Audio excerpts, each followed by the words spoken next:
called Beartaria. And so, this is Blaze. He doesn't even know about Beartaria, but he just sang a song about Beartaria. Which begs the question, can you make art about the truth if you don't know about the truth? It seems so. At least you can perform it. You can at least copy it. So, this is a video to the bears. Blaze, say hi to the bears. Hi, this is JoJo. This is JoJo, the lap dog. She's half bear. She's Crazy Wolf Bear. So, we're here to talk to you about Babylon and Beartaria. First things first, I would like to be verified as Crazy Horse Bear. Go along the proper channels to be verified. Blaze, not quite knowing what a bear is yet or what Beartaria is, he needs to find a bear name. Can't be a wolf name? It can be Wolf Bear. Wolf Bear? I'm Bubba Wolf Bear. Bubba Wolf Bear and Crazy Horse Bear. That's my name in the works. Okay. And we live and work on a chicken farm in Arkansas. I don't know what any of this is yet. I've been here for a year, and this chicken house, I don't know if I ever will. hopefully you'll realize what a bear is someday. That's what this whole experiment is the process of going from not being a bear to a bear. And for me to kind of explain my journey of becoming a bear. Colin, what is a bear? I have to ask. Okay, well that's difficult because it's like asking, it's not the exact same, but it's like asking what is a Christian? There's a lot of different definitions for that. Well, as many as there are people almost, there are definitions of what is a Christian. But we all know deep in our hearts that if Christianity in some way represents the truth, then there is somewhere only one true definition of a Christian, which probably revolves around the concept of the sovereignty of Christ, the identity of Christ, which we'll have to get into all that stuff eventually because it all overlaps, but a bear is someone who is trying to live under the will of God, and that's his mental identity, but his physical identity is he's always trying to leave Babylon. He's always trying to leave the land of materialism and relativism and move from that state to a state of a fundamental relationship with the Creator. Instead of having all these middlemen and media that give him his reality and his information. Right? Yeah, so are you living in Beartaria right now? So, not quite. The best definition for Beartaria would probably be when you are independent from Babylon. So I'd say even right now on the chicken farm, we have middlemen, just less middlemen. Right. The chicken farmer who is our boss, we are serving him, but while trying to build a lifestyle outside of Babylon. Which is pretty easy here because we're very, very isolated. In fact, Blaze, having just arrived 3 days ago, the first question he asked was, "Where's the porn shop?" I was like, "Bro, there's no porn shop around here."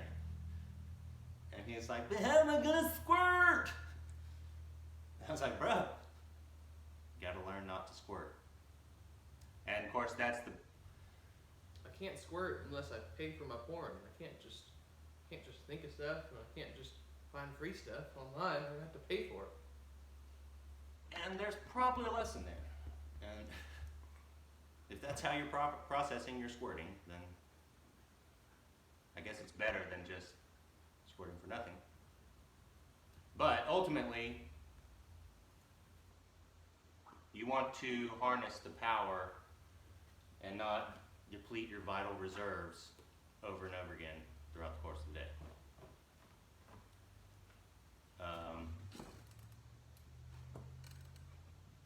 So Blaze is a 2012er. We should probably actually just make your name 12er Bear Being a 2012er is someone who came of age around the year 2012. And this group has a very distinct way of looking at reality. And Blaze is... You got weaker immune systems too. If you're 2012. Well, they got weaker a lot of things. What is a 2000? Is that a term that you coined, or is that in the zeitgeist in any way? Or not in the zeitgeist, but just known to others. Well, surely it must be out there, but I just thought of it just because we grew up hearing about the 2012 Mayan calendar, end of the world scenario. And I think since it was being talked about during Blaze's generation's formative years, and then something truly cosmic and some quantum event did happen around 2012, and some reality was switched around somehow. But anyway, Blaze's generation is stuck in limbo. And they don't really believe in a future, a progressive future, like the liberal materialists. And they don't believe in a fundamental creator who is sovereign. So they're trapped in this limbo where their philosophy is be as comfortable as you can be in the cell that life puts you in. But outside of that, you're just spinning your wheels, and it's pretty futile. Well, I just feel like so many people, don't believe that there is. That's what I was talking to you about earlier. That people don't believe that there's another way. That like the dream of the farm is just a dream, and then you'll just inevitably be just as sad out there, or exactly, which realize brings up the subject of, this is a YouTube video, obviously.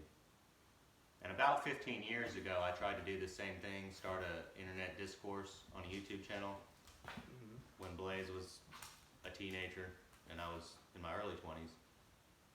And a lot of those videos are good, and I go back and watch them sometimes, but you can see me trying to rationalize compromising with Babylon somehow, because I didn't really believe in a Beartaria. I didn't really believe in a true godly collective and a godly way of agrarian life, in communion with God through nature. Half pagan, half Christian. It might trigger a lot of people, but that's really where the good life is, in my opinion. Yeah, maybe we believed it, but we just never had like a moment of revelation, or just have not necessarily proof, but some type of internal spiritual proof. Well, right, yeah, and that's why I'm trying to, with these videos, try to trace the evolution of my consciousness coming to terms with, you have to commit to, mentally, spiritually, you've got to commit to Beartaria, to God, before you'll physically start to see the evidences of it. That sounds like Christianity, in some ways. Well, you'll find it's surprisingly close the more we look at it. But some of the biggest things was obviously Owen Benjamin, who Blaze has not been quite exposed to. Owen Benjamin. You know who that is, right? It's on the $20 bill, right? You will be someday. No. Owen Benjamin, the comedian. The legend of Owen Benjamin you've never heard. Is he? Owen Benjamin is 8'6". I mean 6'8". That's still very large. He's a modern comedian? Yeah, oh, Blaze. This will be the fun thing, me introducing, but Blaze, just being out of Babylon, is probably going to get triggered by Owen a lot. Because that's what he does, is he triggers soy boys and stuff. So, what do you, I might disagree with him. Is that what being triggered means? Just being confused or disagreeing? Triggered to the point where you're like, this man has no wisdom to offer me. I need to now demonize this man because he's logically brought up some hypotheses that I must find false or I'm living in the wrong. Do you demonize anyone? I try not to, no, you might catch me doing it sometimes, but I don't think I consciously have to demonize anybody I know in order to defend Well, my position. I don't know. Well, maybe I demonize someone. I don't think I try to unless you like consider demonizing someone that you kind of feel bad for and just say and like because I don't blame anyone. I try to do that. I try not to blame anybody for anything because I feel like a lot of I'm just lot of saying he people will or- present a lot of information to you where your spirit is going to react not wanting it to be true. You're going to try to prove the opposite because you will not like the proposition that he presents to be true. yeah, maybe demons are products of their systems. Or maybe whatever you consider demonic in your life is just a product of your squirting too much. Yeah, that's a possibility, but we'll should Try to stay open to it. feel like anything. Could And be the that. squirting is mostly masturbation, but we find ways to squirt in life through all the areas of our life. Just jerking off our pleasure sensors in one way or another. What did you say is a product of squirting? How did you put it? Whatever you consider the demonic, oppressive influences in your life are mostly a result of us squirting too much and therefore not even being sober and in a state of consciousness that's even processing reality in a correct way. And so we start to see it as oppressive and demonic. Or we make up every kind of excuse in the book besides just taking pure responsibility Well, yeah. Well, I don't know. for every second of every day. So I could, like, I don't know. I feel like the way that you expect me to react to Owen Benjamin might be similar to how I'm reacting to you right now. Yeah, you're a mature guy, Yeah, Blaze. I'm giving you a so- lot of credit, but I'm just saying, being not a fully committed Beartarian, But I won't. I'm willing to wait till I actually come in contact. Yeah, and this will be fun. Digitally with this Owen Benjamin. yeah, so the great experiment now is Blaze has moved out of Babylon where he had all the sensory assault, the video games, the music, the social life, the Aldi, the Trader Joe's, the banana stand, McDonald's. And so now we're halfway between that and pure living like monks on a farm. We go to town once a week to do laundry and get groceries. We both have smartphones, but we get very bad reception, and so just the media consumption is at a way low. And so Blaze is going to have to learn to consume less media and use his brain in other ways and occupy his mind in other ways, which will be interesting to see how he does and if he gets the shakes from withdrawals. Yeah.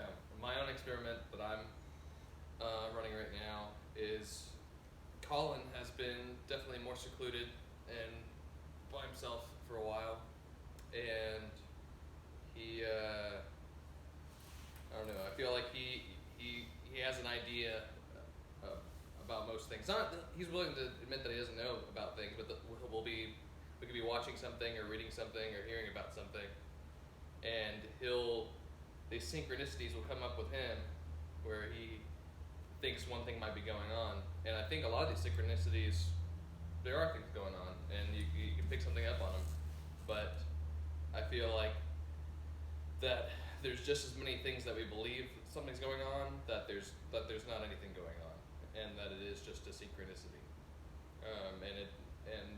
I feel like do you think there's two different types of synchronicities, or do you think all synchronicities are the universe telling you something? Is that the definition of synchronicity, or is that just the definition of coincidence? Something that. Well, once again, there's a lot of overlap. Synchronicity would imply that there was an organized force behind the two similar things happening, and then coincidence would mean that it randomly, accidentally happened. Yeah, I just think a lot of things interpreted as synchronicities are coincidences, but I think a lot of them are synchronicities. But I would say the more you believe in God, the more you believe everything is more or less a communication or manifestation of His presence. You don't think God could be making all these different random encounters to have us choose between them and see what... Surely life itself is the great random encounter that we're all in the middle of that seems to make sense and seems not to make sense sometimes. And I will say, unequivocally, I believe God is responsible for it. But yeah, that's basically the experiment that I'm running, is trying to see if God talks to him and tells him he needs to go to get thee out of Babylon, out of Egypt, get thee a wife, get her pregnant.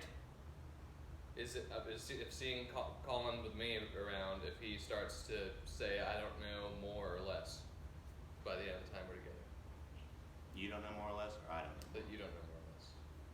Like if the times that you admit that you don't know, if that becomes more or not, or if it just stays the same. Because it will be interesting to see where that line is. I feel like of the things I know and don't know and what I'll admit. I feel like you've become, I don't know, less existential over the past few years. That's true. I've become more fundamental, but the existential and the fundamental, those are the two opposites that are married in the minds of man. And the existential being just that which we cannot verify. There's always going to be an element of the existential in life. Yeah, because you were saying the other day, before I came out here, probably a few months ago, that I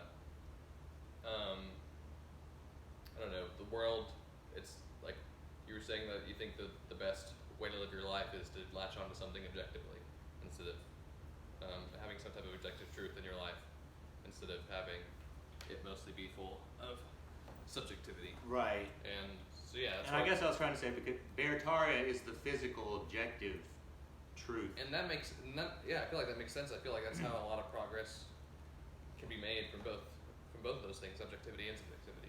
And I lie more on the subjective side, but I think there is some middle ground where there might be a key there, because that's kind of what I'm trying to explore. Right. And the situation is perfect, because Blaze is going to try not to, wimp out and give up before a year's over and go crawling back to Babylon. And well, that's the biggest thing for me is I've got a girlfriend, and it's almost like this is a deployment in a way. Yeah, and he has a girlfriend without her, because I definitely want to be behind enemy lines. I want to be with her, and she's a great girl. She's not a bear yet. If she's could be. I don't know. I'm just trying to figure out. She wants me to be happy out here. If I enjoy being out here, she wants me to stay out here, even if it means that she can't come down.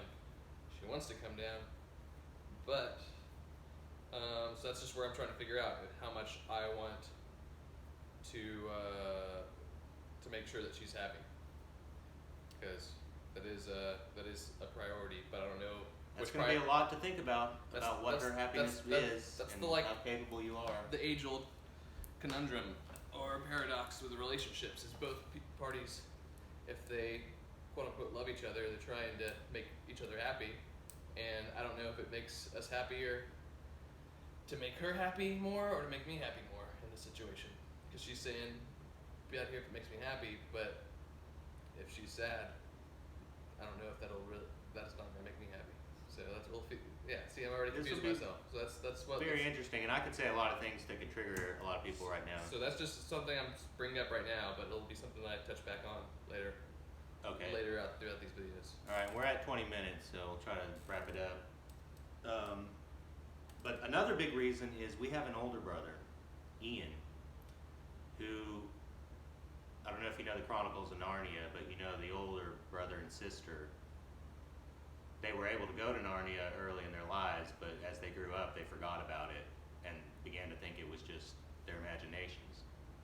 Well, that's kind of like how our older brother is. He's become super liberal and progressive. And he is truly one of the funniest people. He's one of both our heroes. And, right? Yes, I don't want to Yes. say that, but yeah. Yeah, because he's one of the most base guys you will ever meet. Oh, he's amazing. And he's got a wife and 2 kids, and he's killing it as far as raising them well. He's just stuck in the liberal relativistic trap because we grew up a little too crazy religious. I'll be the first to admit it. That's another big subject. That's a whole part of how did I become a bear, growing up through our weird religious upbringing. But our older brother, he's rejected the logos of the Bible. And he believes in logos, but he's rejected the logos there. So he's in this fight about what is truth. And the hardest part for him is these politically correct spirits have told him that he had to sacrifice his humor, his comedy, for the greater good. It was like the politically correct police busted in his house and said, "Hey, bud, we're here to fuck your comedy for the greater good." And Ian was like, "Is it for the greater good?" And they were like, "Yeah, bro, the greater good." And he's like, "Take my comedy." And he gave it up.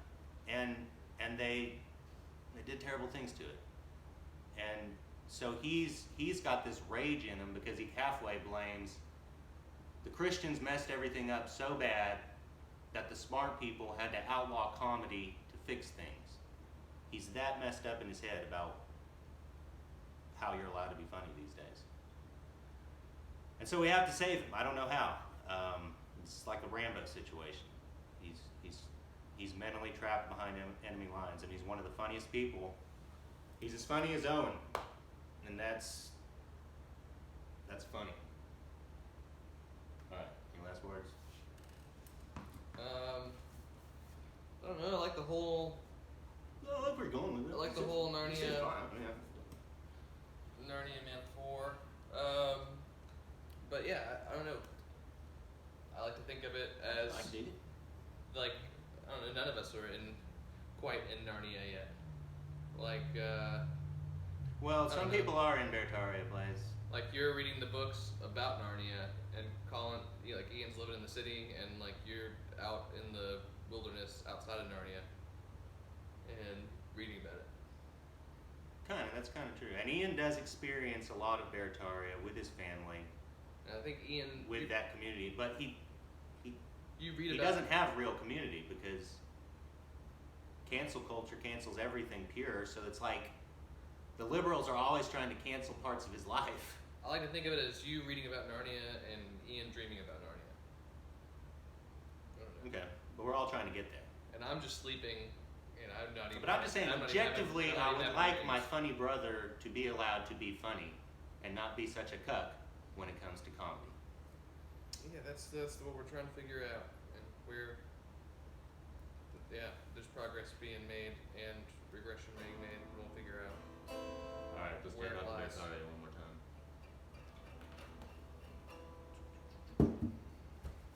One, two, ready, go.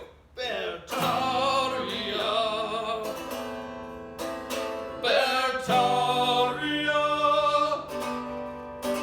Beartaria.